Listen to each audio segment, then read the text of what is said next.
This is an age of darkness.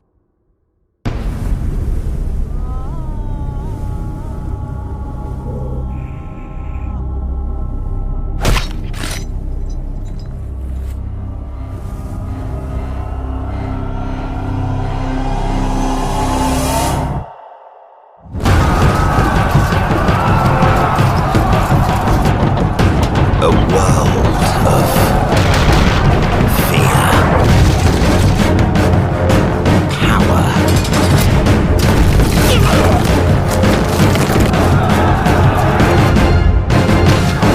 and death. But a few forge their destiny. Medieval, total war.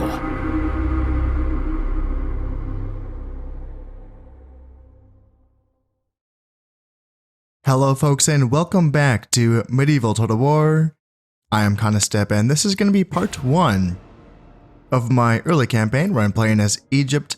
And before I introduce my channel to those of you who are new to this channel, and before I really introduce this campaign, and before I say, hello to the returning viewers of this channel, I want to actually just kind of jump right into a campaign because the menu music can get pretty loud and it can be pretty distracting.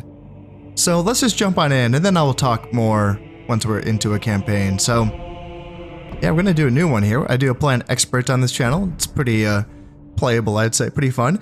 And as I said, we are gonna be playing early period. I do want to play all of these factions on early first before I move on to high and then late. I am really looking forward to playing these campaigns, by the way. They all look very fun, but we're still playing early for the moment, and I will say, just see the menu music says it rises. The menu music rises. It gets louder. It's really distracting. So let me just kind of wrap this up. But this is, I would say, probably the easiest period to play on, and I do like to play on glorious achievements, and I will talk more about that once we're into the campaign. And this is an introduction to the setting, really. If you don't really know much about this time period in history, you can read this. I'm not going to read this. It's actually very long. I did read all of this in my Almohads campaign. So if you are interested, you can go to my Almohads campaign and read it, or just listen to me read it on there. So let's continue. And then, as I did say, I will be going and playing the Egyptians. I'm playing these just in order, so that's the reason for that. And I am looking forward to playing another Muslim faction, because I haven't played another Muslim faction since the Almohads, which was my first faction in this campaign. And has it been 2 years? My goodness. Golly, time does fly, doesn't it? 2 years ago. Yes, so I will read this too, though, because this is obviously unique to the Egyptians. Starting units. I will talk about that when we get into the campaign. Faction difficulty rating, easy. Playing the Egyptians is the equivalent of an easier difficulty setting than the basic one you chose for the campaign. At this starting date, the Egyptians have strong strategic position. Egypt itself has the potential to generate tremendous wealth, and both nearby foes, the Almohads and the Turks, are co-religionists and may move against other non-Islamic factions. The Egyptians also field a significant number of exclusive and uncommon units in their armies, such as the Mamluks. They also have the potential to field the first gunpowder weaponry in the Mediterranean world, but Egyptian victory requires more than simply hanging on and waiting for enemies to destroy each other. The ruling Islamic Fatimid dynasty in Egypt has been blessed in many ways. The heartland of their domain remains as rich and fertile as ever thanks to the yearly flooding by the renewing Nile. The great cities along the riverbanks are some of the most sophisticated, wealthy, and vibrant in the known world.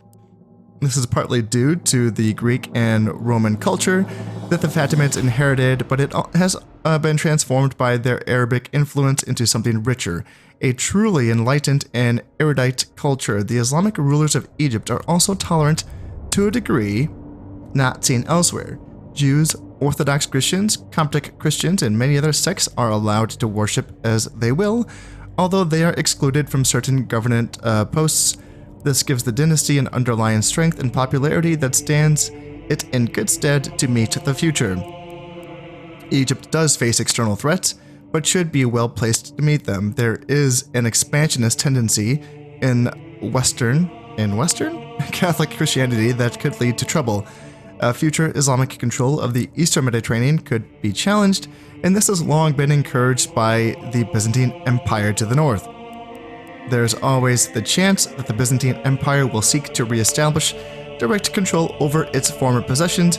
In addition, the Almohads to the west do not demonstrate the friendliness that should become fellow Muslims, and the same is sometimes true of the Turks in the Near East. Providing that each of these challenges can be met, there is plenty to look forward to as a ruler of Egypt. The wealth of the Mediterranean and Islamic worlds is there for the taking. Without further ado, let's jump on in. And unfortunately, there is no campaign video like there was in Shogun, and in Rome as well. Yeah, that's why I like to play the game intro video. Now that the music has settled down a bit, let me talk a little bit about this channel and what do I do here. So I started this channel 4 years ago to celebrate the 20th anniversary of the Total War franchise, starting with the game that started it all, with Shogun 1. And my vision, my goal of this channel is essentially playing each of the Total War games in succession, celebrating each game's 20th anniversary, and going on to continue to play almost exclusively that game for its entire quote-unquote game life. So I judge that a game's life to essentially end when the next game of the franchise releases.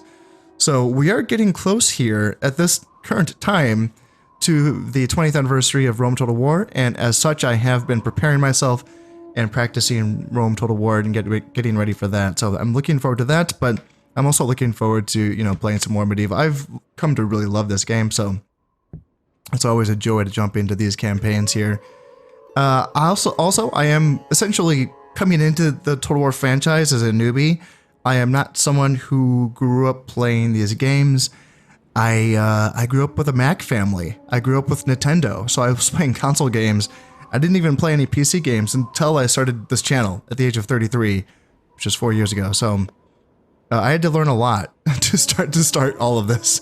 I was going from I didn't even play console games at all for essentially after I graduated high school I finally got back into video games to start this channel. So with that being said, though, I do try to get a lot of practice into these games before I start recording, just so that, yes, I'm coming in with fresh eyes, but I'm not lost. I do want to kind of show you some things, and maybe you can learn from watching these videos. If you're new to this game, I want to be able to help you. With that all being said, though, I am also learning a lot as well from folks that are stopping by this channel and helping me, and that's been really enjoyable, really fun. Something that I wasn't expecting. I guess I should have expected this, but I am surprised by how much I'm enjoying and have been enjoying the company, I guess, of having people find this channel who are very passionate about these games. And I know that we retreat to video games a lot because it's a really peaceful, kind of solitude sort of activity, hobby. But it has been a real joy to be able to share my experiences exploring this franchise, and then also hearing about, people talking about how these games really had an effect on their childhood, or maybe not even their childhood, maybe just their being a young adult. And to continue those memories, really. So it's been really enjoyable for me to, kind of hear all of these stories, and of course learn about the games itself. I've learned a lot just from folks schooling me, right? So yeah, for those of you who've been watching this channel and supporting it, I can't thank you enough. It's been just an absolute joy, and I'm really looking forward to doing more. I am looking forward to getting my upload schedule back on track. I've had to reduce it to prepare for Rome. I've had to reduce my upload schedule, but don't you worry, and I'm saying this more to myself than to you, but I'm really looking forward to getting my upload schedule back on track. I really hate this one video per week thing. It just reminds me of my first year doing this channel. It was a really slow progress. So And yeah, for those of you who are new to the channel, if you like this, if you're into it, if you didn't accidentally click on this thinking this is Medieval 2 and you're like, oh, this is actually kind of my thing, then please feel free to subscribe, because that's going to help other people like you who enjoy this content find this channel. It's something that it's tough, obviously, right? It's an older game, it's older graphics, but there are people that are still passionate, but they just don't know that this exists, right? And anything that you can do to help the algorithm push this video out to other people like you can really go a long ways. So yeah, feel free to drop a like, subscribe, comment, all that good stuff. I'm looking forward to hearing from you, and I'm looking forward to hearing your ideas on this campaign itself, because I am going to play... Okay, so here's a confession. I haven't touched this campaign. I haven't looked at an Egypt campaign. It's probably been 18 months since I practiced it. It might have been that long ago. I didn't even open up this game today to look at the map before I pressed record for this episode. I usually do for, my typical recording routine. I usually open up the map to sort of get my bearings before I start recording. But in this case, I just kind of went for it because I don't really have time right now. So yeah, this is my first time kind of looking at this in a very long time. But I do remember having a pretty easy go of it in my practice campaign. I remember playing a very tall, very slow, very turtly Egypt style that did not face a ton of pressure. My goal in that campaign, I didn't finish it, by the way. I just kind of played up to the point where the Mongols were just about to invade, and I just said, oh, I'm fine. I've seen enough, because I'd already played practice campaigns with the Byzantines and the Danes, and I'd already fought the Mongols many times. I was like, I don't need to do that again. It was just practice, I don't need to do that. So that's up to the point where I played my practice campaign, those 18 or so months ago, and that's what I did. I was pretty turtly. I was pretty passive. I was pretty I think you can do that with Egypt because their realms, as was stated in the intro, are very rich. Antioch, I think, is the richest province in the game once its trade is really boosted. It has silk, it has spice, it has gems. These are all very lucrative trade goods. And then I believe Egypt is also pretty good as well. What do they have? Cotton and ivory. Sinai does not have trade goods. Palestine, no trade goods. Tripoli, though, they also have cotton and sugar, so they're going to make some good money as well. And then Arabia also has no trade goods. Not that it would have really mattered too much. It's landlocked, and you don't make a ton of money off trade for landlocked provinces, unfortunately. That's too bad, but that's how it goes. So here's what I was thinking. Here's the thing. If you're coming to this video for advice and you just want me to tell you how to win an Egypt campaign, or at least to have a good start, it's probably more of a meta idea to invade Syria on turn 1 from Tripoli, Palestine, and Arabia, right? You have 3 provinces bordering 1 province, and the way to make this border shorter, to turn it into a 1, 2, 3, 4 province border, the way to shorten that, obviously, is to take Syria on turn 1. Since I haven't practiced this, I don't know for sure what would happen, but I would imagine you would either A, win easily, or they would just retreat. They would probably just retreat. I don't think they would even fight and defend Syria. But then you would have a 2-province border in Syria and Antioch, and from there you could build up if you wanted to. You would only need 2 armies to garrison. Technically 1. You could just have 1 army to garrison here in Tripoli. They could hang out here, and you could have forts. If you're new to the game, a fort is the tier 1 fortification building, and it takes 4 turns to build. You build it, you garrison it with a peasant unit, and then you just empty these 2 provinces. That way, if they're ever attacked, you can essentially defend 2 provinces with 1 stack sitting in Tripoli. So that's one way to save on army costs. especially in the early game when you just can't afford, one, two, full armies to defend. Like, you don't have to do that. Just one army defending Tripoli with, outliers kind of defending these provinces until you can afford to go from there and, afford more armies. Maybe one to defend Antioch while another one attacks, maybe you build up to two half stacks that can attack Edessa in Armenia. But you would have to, obviously build up to that after taking Syria. So I think that's kind of the way to go. Maybe if you're kind of looking for a meta, the Turks, I probably are beatable. Their early units are mostly going to be horse archers, and horse archers can be annoying to face, but if you are patient, you just have to slow push them across the map using spears to guard your archers, and that's kind of it. Your foot archers will always beat horse archers because they have bigger units, and I think they have like better accuracy stats. I think it kind of counts the model being bigger because it's a horse and a human, right?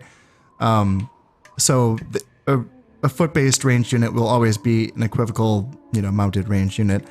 So that's how you essentially beat the Turks. But then the Byzantines are kind of a different problem, They're not just a horse archer faction, and they have access to horse archers, they can't train them. But they got some beefy units at this stage of the campaign. They have one of the better early game armies, I would say. They have a 100-man swordsman unit called the Byzantine Infantry. Now, that's unique because most swords units, to balance them out... Oh, this is bizarre. I was just going to say this. This is so weird. Most spear units, this is a Nubian spearman, most spear units are 100-man units. This is a 60-man unit. I didn't just put this on the wrong unit size, did I? Yeah, they're supposed to be... Yeah, the peasants are correct. It's a 100-man unit of peasants. That's correct, but all the Nubian spears are 60-man units. That is so weird. Yeah, the archers are right. The desert archers are the correct size. And the Bedouin camel warriors, also cavalry and camelry are 40-man units. And like swords and archers are 60-man units. And then the bodyguard units are going to be like 20 plus the dude. So here's my Sultan El Mustali the First with his 20 Ghulam bodyguards. So that's the size of the units. That's so bizarre that that's a 60-man unit of spearmen. I know that there is a unit of spearmen that is by default 60 men strong. It's the Muwahid foot soldiers, which actually are available to train for the Egyptians, but that's not them. These are definitely Nubians.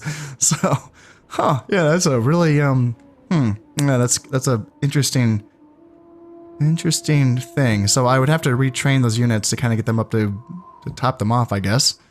Yeah, it's odd. Anyway, what I was saying was that the Byzantine infantry, which is their swords, they're pretty scary. They're not 60-man units. They're 100-man units. So, for those of you who don't know, 100 men is 40 more than 60. It's kind of insane. It's a lot to deal with at this stage of the campaign. And the Egyptian early army doesn't really have anything that's good at killing a 100-man unit of swordsmen. Typically, if you're going to go up against swordsmen, you kind of want some like heavy-duty cav to kill it. Even then, the 40 extra men make the Byzantine infantry able to withstand cavalry charges a bit better than normal swordsmen. Normal 60-man units of swords do typically crumble under a cav charge, heavy cav charge, but not the Byzantine infantry. I can't select this army, but yeah, the Byzantines, they got some kind of nasty early game units. The Byzantine infantry, it's a tier 2 unit, but they have a citadel, or it's not a citadel, but they have a castle, which is a tier 3. And I think that is the highest tier starting city in the game. I mean, Constantinople obviously is the most, it's probably the most advanced city in the world at this point. So that makes sense. So they can train their Byzantine infantry in Constantinople. So you would be facing those if you ended up in a war with the Byzantines.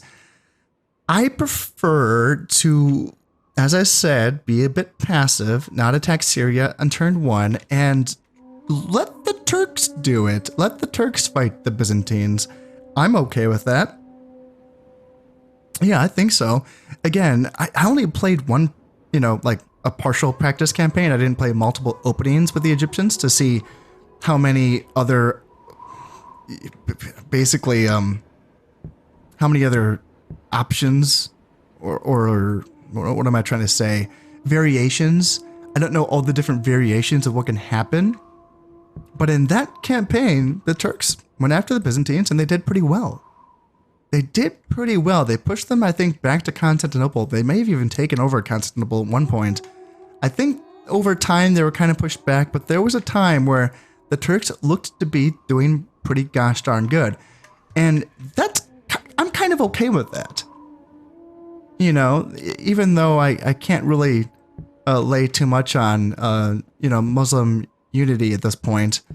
The Seljuk Turks and the Fatimid Egyptians, they weren't really friends. The Turks were Sunnis. The Fatimids were the only Shiite empire in the history, is my understanding. So they had no reason to be friends, but I still kind of would rather my Muslim brothers, in a sense, fight the Orthodox Christians and kind of push them back. Now, the game's not going to let it be that easy. I do have, at some point, I'm going to be given an objective to take Syria. And then I think from there, I think I will be given an objective to take Edessa at some point as well. So I can't play this like passive goody two shoes, style forever. I will have to eventually attack the owners of these provinces. And if that is the Turks, then war it's going to be. So same thing down here in North Africa. The Almohads control North Africa, and they also control the Al-Andalus, so like a couple provinces here in Spain. And same thing with them. Like, I will be tasked to take Cyrenaica at some point. So even though I would like to think that the Almohads can just kind of focus on taking, pushing back Spain and Aragon and holding back Western Europe, I feel like a lot of times they do seem to fail, which is unfortunate. If my borders could simply be protected by my Muslim brothers, then that would be kind of nice. But I was thinking in my practice campaign, it would be kind of fun to sort of play like the puppet master in the corner here, just get filthy rich using my trade and my navies and all that.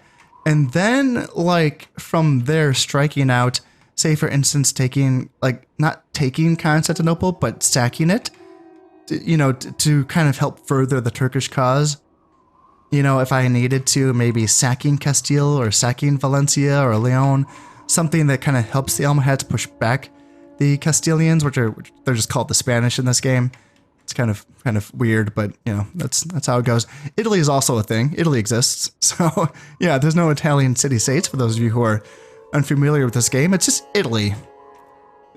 Yeah, it's just it's funny. It's like Corsica, Sardinia, Genoa, Milan, and like Venice and Tuscany. It's like, yeah, okay, yeah, sure. We'll go with it. But anyway, yeah, back to this. That's kind of like what I wanted to do. That's kind of what I wanted to see from this campaign. But as I mentioned, I was tasked with taking provinces off of my Muslim neighbors. So let me talk more about those objectives, right? I'm kind of talking about those. I skipped over this in the menu, right? So I'm playing Glorious Achievements. Let's see. I could play Conquest one of these days, maybe. Conquest to me just feels a little bit boring. I think it can be fun to play once or twice, perhaps. Sure, I do look forward to someday playing a full Conquest, taking over the entire map. Sure, fine, whatever. But I feel like the Glorious Achievements mode just makes the map more alive. There's a lot of players on the field. There's faction reemergences. There's civil wars. There's jihads. There's crusades. There's just a lot. There's a bit more diplomacy. Diplomacy is very limited in this game, mind you, but just having a little bit more things to sort of figure out, I find very enjoyable, and I find it makes the campaign more replayable. And in addition to that, as I mentioned, I'm playing the early time period, which is the longest campaign. We are starting in the year 1097, 1087. so right before the First Crusade. And then the campaign ends in the year 1453, which is the final sack of Constantinople by the Ottoman Turks. So it's a freaking long campaign, it really is. And I kind of think that the Glorious Achievements mode kind of helps speed up certain sections of the game as well. The battles in this campaign, although they can be epic, they can also be exhausting, like really exhausting. They can last up to an hour long because of all of the reinforcements. I think I've played battles that are hour and a half long. And I don't think that's that rare either. I think like an hour and a half is, there's going to be a couple of those. And that's a lot. It's a lot, it really, I want to keep things fresh. I want to keep things enjoyable. So I don't really want to just kind of, if I have to play a turn where I have to play 2 of those battles, oh dear, it's just a real, it kind of saps a lot of my strength, and I feel like Glorious Achievements, it might be a teensy weensy bit light on battles. Maybe I would have to kind of hear from the folks that are actually watching my campaigns and hear what they think. The fact that I have a steady group of reoccurring viewers, it gives me some hope that my campaigns are watchable, right?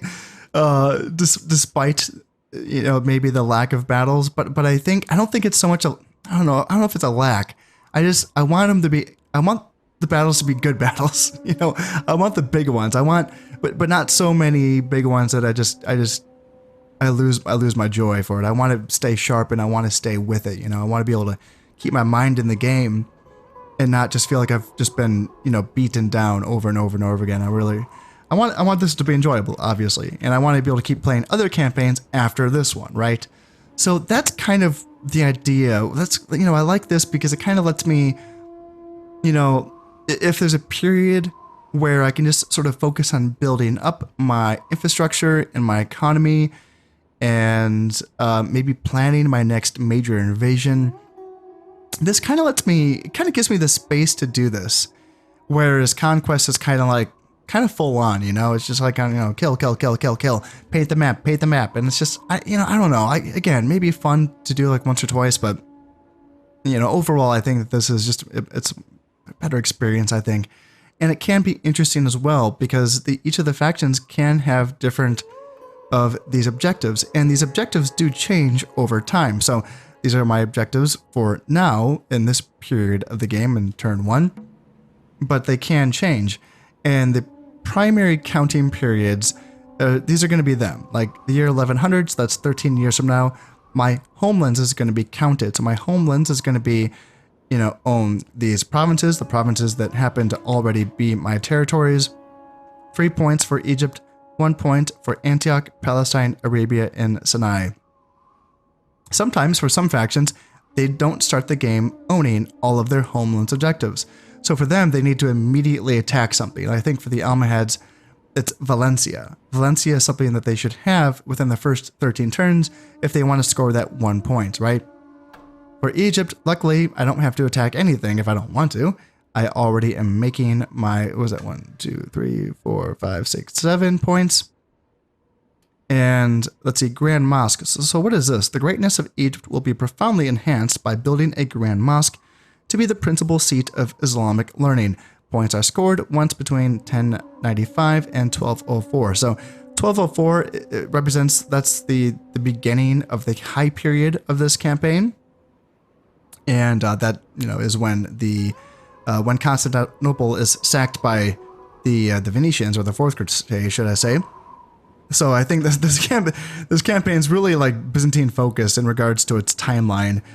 But so I have quite a bit of time. I have over 100 years to build a Grand Mosque in Egypt, and that will get me 4 points.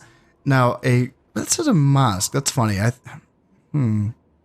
Grand Mosque and a mosque are different buildings. The Grand Mosque is bigger than a mosque, and you can only build one of those. I'm assuming they meant a Grand Mosque. Yeah, they don't. The developers weren't really precise with their wording a lot in many parts of this campaign. Oh dear. But yeah, that shouldn't be too difficult to achieve the Grand Mosque goal. And then for Conquest. Conquest is counted in the same years as Homelands. So, you know, you own these provinces and you get counted during these years. Conquest works the same way, kind of. Each faction, though, has kind of a different set of parameters. So some factions will get a point per province. Egypt gets a point per 4 provinces, which is rough. Actually, that's kind of rough. That's like, damn, that's, that's a lot of work for 1 point, right? So Conquest isn't going to be really the main point getter, I think, for Egypt. However, these points are going to change. Over time, I will be given more opportunities to score more points. And that's something I'm looking forward to. I think that if you just follow the tasks set for you by this panel, Egypt will fall out behind in the early part of the campaign. But I think that their objectives get a bit better over time, I think. It's kind of, I think so. I mean, we'll see, of course. But one of the things that I'm interested in exploring more in this campaign, something I didn't really do much with the Almohad's campaign because it was my first campaign, is I want to explore the jihad mechanic a bit more. And it's something that can be used. So the jihad mechanic is, it's some ways it's similar to the way that crusades work in this game. So again, for those of you who are new to this campaign, crusades and jihads are something that you need a building, right, that builds a jihad marker or a crusade marker. For the Christian factions, it's a chapter house that you build, and for the Muslims, I'm gonna fail this, aren't I? I'm not gonna remember. I guess I'll find out when I get to it. I need a keep first, and it's a tier 2 building. But once I build that building, then I can build a jihad marker. Just like a chapter house can build a crusade marker. And it's just it looks like a piece, just like an army or, scroll or something. And you can place it on a province that you wish to wage your jihad against. Now, crusades can only be declared against non-Catholic factions or Catholic factions that have been excommunicated. And in addition to that, a lot of the Western European Catholic powers have glorious achievements objectives that are set as crusades against the Egyptian territories, most of them. Antioch, Tripoli, Palestine are all crusade glorious achievements objectives by England, France, the Holy Roman Emperor, Italy, and Spain, and maybe Sicily. I can't remember. Maybe Sicily. Edessa as well. So luckily I don't have Edessa, but Edessa's not worth as many points to them. These provinces are worth a lot of points to them. So I'm going to be the #1 target for the Western Crusades, but they have to come a long way. Sure, they can build a navy, but my goal is to have a stronger navy, the strongest navy in the campaign. So good luck with that. The other thing that they can do is march all the way there. And to do that, they have to go through a lot of Catholic factions. As they're marching through Catholic factions, they will be sort of sucking up troops from the armies that are stationed in the provinces that are marching through to represent the soldiers in those armies basically deserting their king and joining the crusade. And they march through, they reach the Byzantines. Now, the Orthodox Christians don't leave their armies to join the Catholic Crusades. I think by letting the Crusades pass, I think they sack essentially like the provinces, like they take money, like they siphon money off. I think that's true. I don't remember because when I was playing as the Byzantines, I never let any Crusades pass through because I owned these territories and therefore I was the target, so I just stopped them right here at my frontier and they never got into my territories. So I don't know. Gosh, I don't know. Yeah, but I think that they do take money from the Byzantines, but I think that the AI Byzantines will typically let them pass through anyway, but then they still have to get through. If I allow the Turks to kind of take Anatolia, well, the Turks can't, Muslim factions can't let Crusades pass through. That ain't an option. So, I would have a bit of a buffer here, right? They would have to get through the Turks first, and then start hitting me. And I like my chances, I think. I like my chances.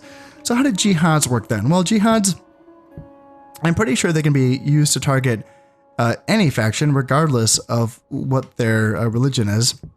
But the thing is that it has to be a province that was previously owned by my faction.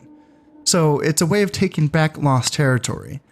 And this is interesting because when I encountered this in my practice campaign, this showed up in my Glorious Achievements mode. Now, it's kind of funny because it kind of makes it seem like you can artificially manufacture points objectives by, on purpose, losing provinces that you know are objectives, and then you can send a jihad to take back that province and create your own point scale, essentially. Now, I want to play with this more, obviously. I didn't really play with this much in my practice campaign, and I don't know what the limits of this are. I don't know if I just got this objective because it was Antioch that was lost, and Antioch's like a, well, I don't know, like a prime crusade objective sort of thing, or is this true for all of my provinces? Or is it just my homeland's provinces? I really don't know. Would I get a jihad objective if I, maybe someday like took Constantinople and then lost this? Would I get a jihad objective pop up? Or is this just for my homeland's provinces? Or is it just for like crusade objective provinces? I don't know. So this is going to be something that I'm excited to look forward to finding out more about. And if you know the answers, let me know because I'm really curious myself. But I don't intend on like artificially using that to like, boost my score, but it's kind of an interesting thing to kind of figure out. In addition to that, I'm probably going to leave Antioch lightly defended in the early part of the campaign anyway, just because I am going to use my satellite defense strategy. And for those of you who don't know, the satellite defense strategy is a way of defending multiple provinces with only a handful of armies, right? It's the thing that I just described earlier in this episode when I was talking about defending Syria and Antioch with just one army here in Tripoli. I'm going to be using a much more haggard version of that, where I don't have that closed off border, right? But I will be using, I think, I'm trying to remember what I did in my practice campaign, but I think I had, there has to be an army in Tripoli to potentially defend Antioch and Palestine. And then, let's see. And then from here, would I have, see, I don't think, oh, so, they do border each other. Okay, so Arabia does border Sinai. Interesting, okay. Okay, so that's probably what I would do. I would have two armies, Tripoli to essentially defend Antioch and Palestine, and then Sinai to essentially defend Egypt and Arabia. And also Palestine. That's probably the way to go. Now, to enact this strategy, I first require forts in Arabia, Palestine, Tripoli, and Antioch. So, yeah, that's going to be like the first investment, I think. Sinai is not going to require a fort just because it's sheltered. It doesn't really need any help. Now, there's something that I probably should know the answer to by now, but I'm a little bit, I don't know, I'm a little dodgy on this. When an enemy army comes into a province and the defenders of that province retreats into the garrison, I think that there are still some buildings that are sacked, but not all of them. But I'm a little bit unsure about this. When I'm watching another YouTuber that has been playing some medieval Total War, goes by Count MRVHS, he talks about, and I highly recommend his channel, by the way. He's one of the only YouTubers that I'm aware of who's also playing medieval Total War. He does focus mostly on the 4th Age mod for Rome Total War, but he has been playing a considerable amount of medieval Total War as well. And I've learned a lot from watching his channel. We have very different play styles, but I still really enjoy watching his campaigns. And as I said, I've learned a lot from him. I'll try to pass on some of his knowledge to you guys, but you can also go check out his channel as well. And oh no, I just lost my train of thought. Why did I bring him up? He taught me something. He taught me something. What was it? Oh yes, right. Something that he had mentioned that I haven't gotten around to asking him to clear this up yet. So Count, if you're watching this, we can clear this up. If not, I can hop on your channel and ask you as well. But something that he has mentioned a few times is that the buildings that are sacked by enemy armies, even if, there's a garrison still defending that castle or that fortification, are going to be the religious buildings. So if you have anything built like a mosque or a reliquary or a church or whatever, those are the buildings that are going to automatically be destroyed. But I don't know if what he means by that is it just the religious buildings that are automatically sacked, or does everything else stay relatively safe as long as there's a unit or an army garrisoning that fortification? So, Count, either you can let me know the answer to that, or if anyone else knows the answer to that, please let me know. It's something that I thought I knew the answer to that back in Shogun, back when I was playing Shogun, but then I kind of like saw some things that were contrary to what I thought I knew, and now I don't know anymore. And I think that every time I learn the answer, I keep forgetting the answer just because I'm kind of doubting myself every time. So yeah, if you know the answer, please let me know, because that is kind of pretty important to my strategy. The thing is that if you have buildings that are, expensive and you've put money into building them up, you don't want them destroyed. So you don't typically want to build up a province until you have an army that can properly defend that province, right? Which kind of goes against making Antioch the richest province in the campaign. If you want to rush that, you should really defend it, right? Build a fort, build a trading post, build a port, build some boats, trade, make a bunch of profit. But that's a lot of money and time invested in a province that could just have its buildings sacked because I'm only holding it with one peasant unit, So that's why I'm asking that. All in all, in my practice campaign, things ended up being okay. I think it was attacked at some point. I shouldn't say more. I just can't really remember. But I don't remember losing much. I don't remember losing much. Anyway, moving on from that idea. So that's kind of going to be my initial strategy in the beginning of this campaign, is to have an army stationed here in Tripoli, have an army stationed here in Sinai, and then go from there. So let's finally get down to this. And yeah, for those of you who are new to this channel, I should have given you this warning before I started this campaign, but I like to explain things a lot. I want to take you, the viewer, and you, the listener, with me on this campaign. I want you to, understand my decisions, and I want you to understand the way I want this campaign to work out. And so that involves a lot of talking, right? I also like to explain these campaigns as if maybe there are some of you who are new to this game.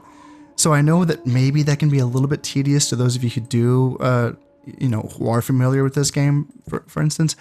But I do want to kind of take you with me on this, and I think that does require a bit of explaining. So with those of you who are used to this and have watched my channel for quite some time, I think there's a bit of an inside joke by now between us, and how long I like to sort of, rant and ramble and talk. But hey, if you're still here, I think you like it then. But yeah, for those of you who are new, don't think this is going to get any better. This is how I run my campaigns, okay? So, sorry, for Medieval Total War, there's really not many other options. If I'm talking too much for you, check out Count MR VHS's channel. He also talks a lot, but probably less than I do. So there you go. Oh dear. All right, so am I going to start? I start out with 4,000 florins to spend. Do I just start by building forts in all 4 of these provinces? That's going to be 1,200. So yeah, I guess, right? That seems like a pretty obvious start. Costs 400 florins. Takes 4 turns. And yeah, a turn represents a year in this game. it's a lot. It kind of throws things off. It's different in Shogun where a turn represents a season in the year. You know, here it's kind of ridiculous. Like it takes 4 turns, so it takes 4 years to build this. Do you see this? This is just a wooden fence circle with a little, you know, wooden tower thing in the middle of it. It takes 4 years to build that. Are you out of your goddamn mind? I like it in Shogun. In Shogun, it only takes 2 turns to build the basic tier 1 castle. And I feel like that flow is a lot easier for the early game. But you know what? There's some give and take. For instance, here's a very good example. Watchtowers. They only take 1 turn to build in this game. And the upgrade to the Watchtower, the Border Fort, also only takes 1 turn. In comparison, in Shogun, the Watchtower takes 2 turns. And then the upgrade might take more turns? I so rarely build it, I don't really know, but yeah. So this is nice. The Watchtower does increase population loyalty, and it also gives you the ability to look into other neighboring provinces. So I always build these, and the fact that they only take 1 turn is very nice. The fact that they only cost 100 florins, also very nice. They're very affordable. Again, in Shogun, they cost like 200, I think, for the basic one, which is just a little bit pricey. Time-wise and money-wise, you know, it's a different game. Yeah, it's a different game. So it's some balance here, right? I like it better in Shogun for the fortifications, but I like Medieval better for the watchtowers. So yeah, that's how it goes. As I was saying, probably you just get a fort in these 4 provinces, and that means that the first 4 turns of this campaign are going to be a little bit dodgy because I'm kind of depending on no one attacking me for the first 4 turns, like, you know, and looking at these armies in Edessa and Syria, that's not nothing. That, you know, that's enough with my forces split up the way they are. You know, I have 1 camel unit here in Arabia. I have 3 units, 2 of them peasants, and then my understaffed spearman unit here in Palestine. Here I have a peasant unit and a Nubian spear, and in Antioch I has just another Nubian spear, and then my Sultan himself. It's a pretty thin frickin' border, isn't it? Now Sinai, because it's not required to garrison this, I probably could send these units immediately out into Palestine and Arabia to help garrison these provinces for the first 4 turns at least. Egypt hopefully should be okay. I feel like the Almohads really just should focus on Spain. But with that being said, in the early part of this campaign, Egypt is the only place where I can train units. For the first 4 turns, I can only get units here in Egypt. I don't have any other fortifications built up. And yeah, again, for those of you who are new to this campaign, that's how the tech tree in this game works. There's going to be like a main tier building for each tier. So the fort is the tier 1, the keep. So I think you can build like a keep would be the tier 2. As you can see, this takes 8 years to build this keep and 1,000 florins. A bit rich for me, and considering that I don't really have anything else built, I have other priorities, I would say. Yeah, so I'm not going to be building a keep anytime soon, I think. I'll be focusing more on these provinces. Egypt is probably fine with what it has. Yeah, I could build a boyar. This would allow me to train archers and desert archers. A desert archer is just a slightly upgraded version of an archer. And this would allow me to build, if I had a boyar, I would be allowed to build a siege engineer. Now, siege engineer, the first building, it allows me to build ballistas, which is probably the worst unit in the game. It doesn't really accomplish much. I'm going to keep trying though. Again, for those of you who have watched my channel, you know I will try my hardest to make bad units work. That's kind of my thing. I don't really like meta. Meta's boring. I like doing things. I like playing with bad units and dumb units and I like doing off meta strategies and stuff like that. It's just fun. It's more fun for me. I don't know. You know, like that's the thing with the meta campaign strategy for Egypt. Yeah. Look, it's not the worst idea to just take out the Turks and take out the Byzantines, right? That's fine. You can do that. You know, the fight against the Byzantines might be a little bit tough just because our units are kind of cranky. But you know, once you get Constantinople, you have a chokehold put there. You have a chokehold here at Georgia, and then here at Egypt. You have a 3-province border covering all of this territory. It's pretty gosh darn good. It's just the only problem is I've already done that. I played the Byzantines and I did the same thing.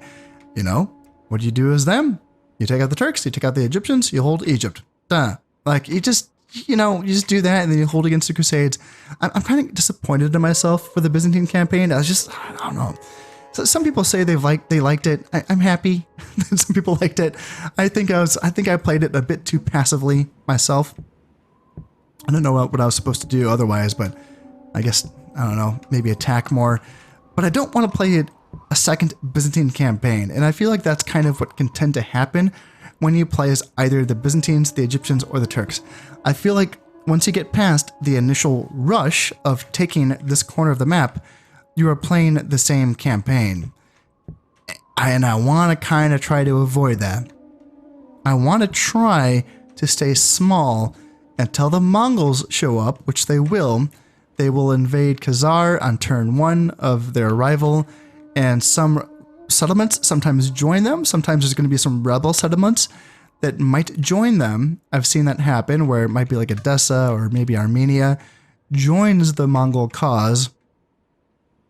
But if I could sort of let the Mongols sort of kind of sweep above me and maybe get stretched out and maybe sort of weakened a little bit, then I might feel a little bit better about attacking them or, you know, fighting them. But if I could not be the main focus of their attack, that would also be kind of cool, because when you are the Byzantines, or in my last campaign, the Danes, you know, man, I just took the Baltic provinces, and you think I might be further west enough. No, they just like go right for you. They're like, I must attack the human player. It's just, you know, it's like, all right, maybe if I could go a campaign without fighting the Mongols as much, that'd be kind of cool. With that being said, my last 2 campaigns, the Mongol invasions were kind of duds, so I shouldn't be complaining. It's funny because in my practice campaigns, I fought, per each campaign, I fought 3 long, hour-long battles versus the Mongols in each of my practice campaigns.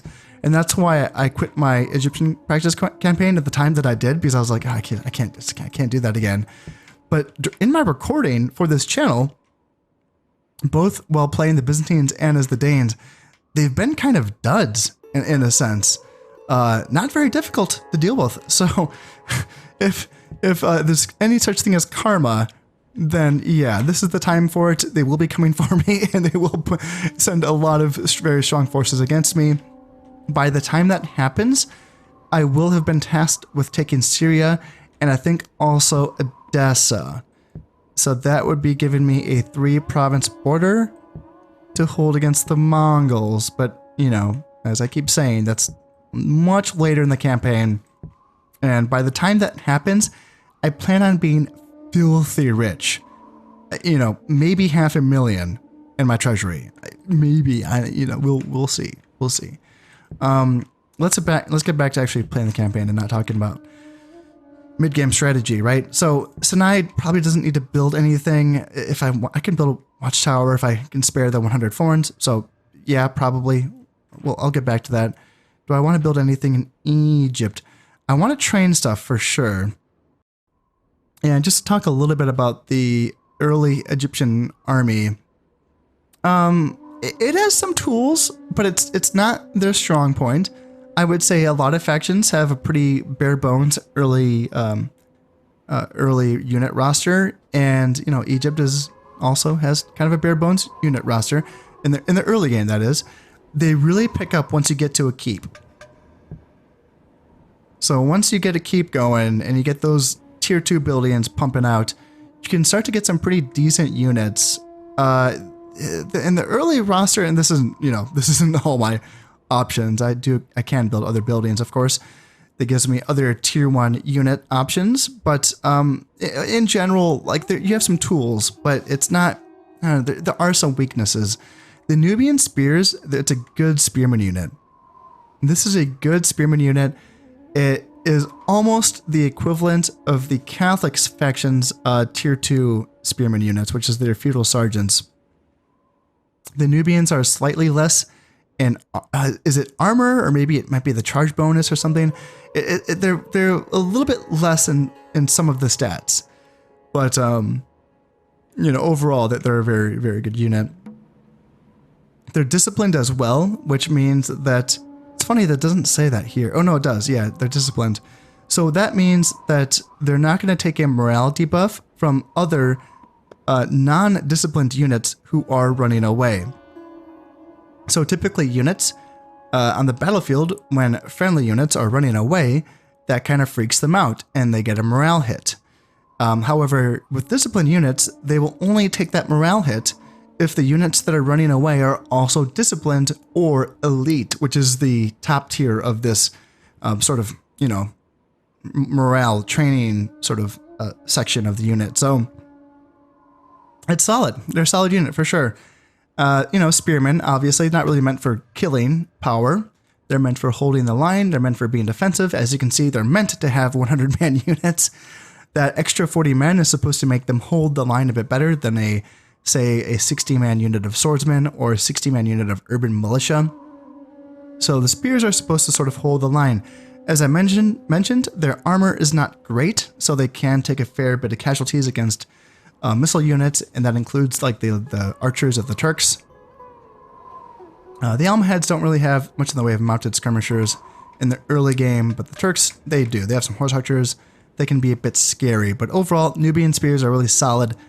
A spearman unit, which also, because of their light armor, they are pretty decent at fighting in the desert, which I'm positioned in. Let's see, what else we got? Bedouin Camel Warriors. Awesome unit. As you can see, super cheap, costing 94 florins. I believe that's because the Egyptians have a unit discount for this unit. I think the Almohads can also train them, but they don't get the discount. But 94 florins. Hot damn, that's cheap, Now, stats-wise, not super great. So you might be wondering, why give a damn? Well, camels get a plus, they get a bonus versus cavalry. You see this cause fear to horses?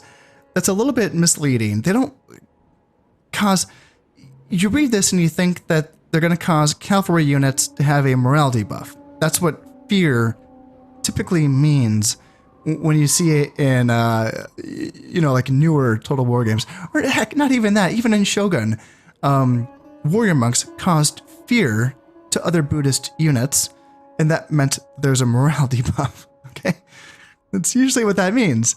In no, that's not what that means. This doesn't cause a morale debuff in cavalry units. It means that camels have a +4 to their attack and then +1 to their defense when fighting against cavalry. I think I got that right. Is it the other way around? +4 to their defense, +1 to their attack? No, I think it's +4 to their attack, +1 to their defense, I think. I'm questioning myself now.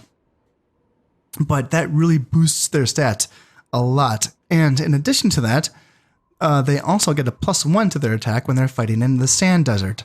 Now, sand desert, I think there's only like 4 regions in the whole game that are sand desert. I think it's Arabia. We can see down here in terrain, you can see on the bottom of the parchment, it says sand desert. Same here in Syria, and then Egypt, sand desert, and then Cyrenaica is sand desert.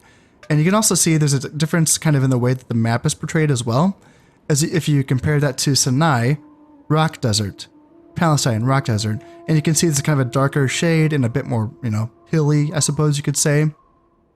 So that's how you can tell that. So there's only 4 provinces, I believe, that are sand desert.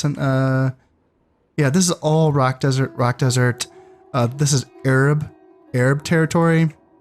Or not Arab, arid. Oh dear.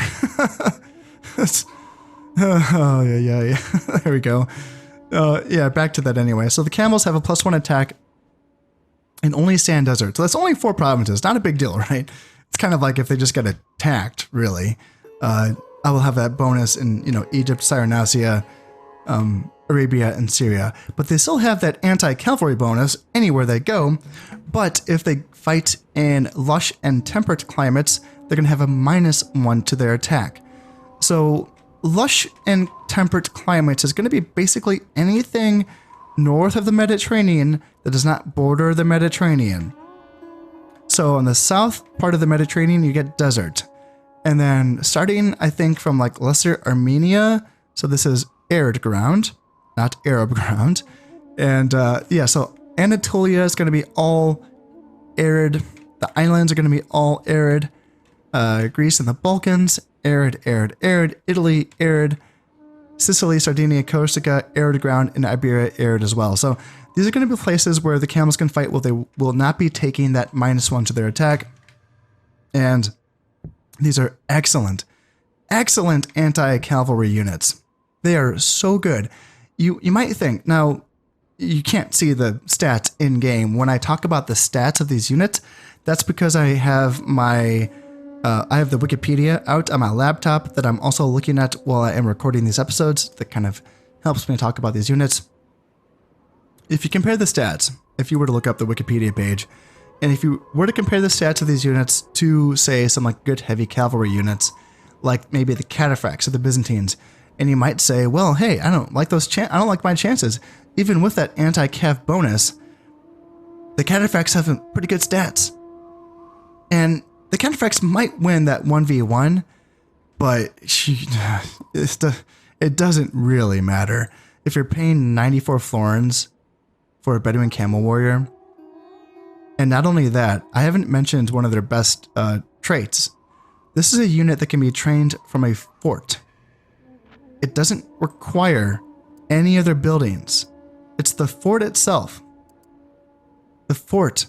Oh, this just says the Bailey. The Bailey is a defensive upgrade for the fort.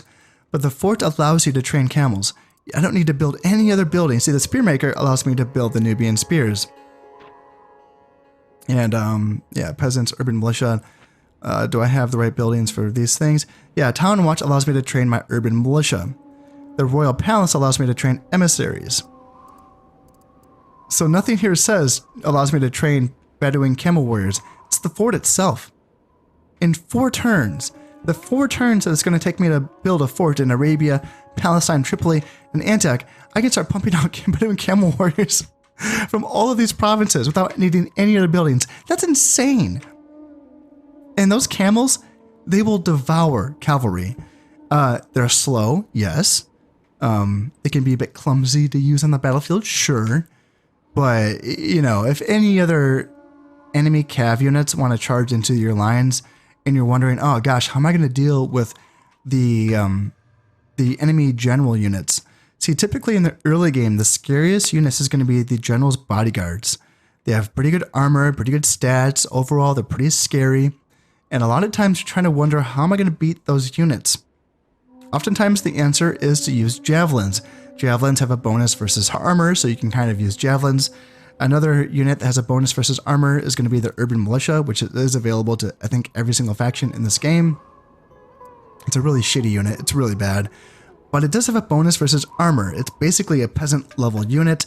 It's super cheap to train, 100 florins. It's very, very weak. You don't want them taking the charge of that cavalry bodyguard unit. You want your spears to take the charge, and then you want the urban militia to come in and get a rear charge and start hacking away at that bodyguard unit from their rear.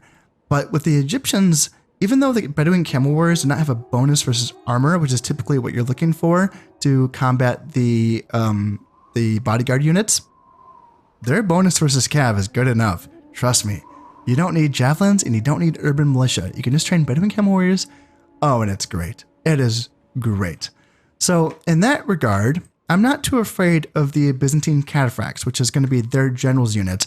There's kind of a funny thing that the developers did when they made this game. They gave the Orthodox factions, they don't have bodyguard units. They just gave them like their best cavalry units and their full strength units. They're not 20-man units. Like a bodyguard unit is supposed to be a 20-man unit. Where the Byzantines, they just got a normal 40-man unit of Cataphracts in the freaking early game. So yeah, you don't want to really race off and fight the Byzantines unless you have a horde of camels. Then go for it. Why not? You know, sure, they'll beat them 1v1. The camels might lose, But yeah, just put 2 camels on 1 cataphract and they will eat them. Those camels will eat those cataphracts so badly. And yeah, it's now that I'm saying this, I kind of want this to happen just to show you. But we'll get plenty of chances to show you the camels in action. Now, the way to deal with enemy infantry hordes in the early game with this Egyptian army, one way probably would be to build this boyar, which would allow me to, as I said before, train archers and desert archers.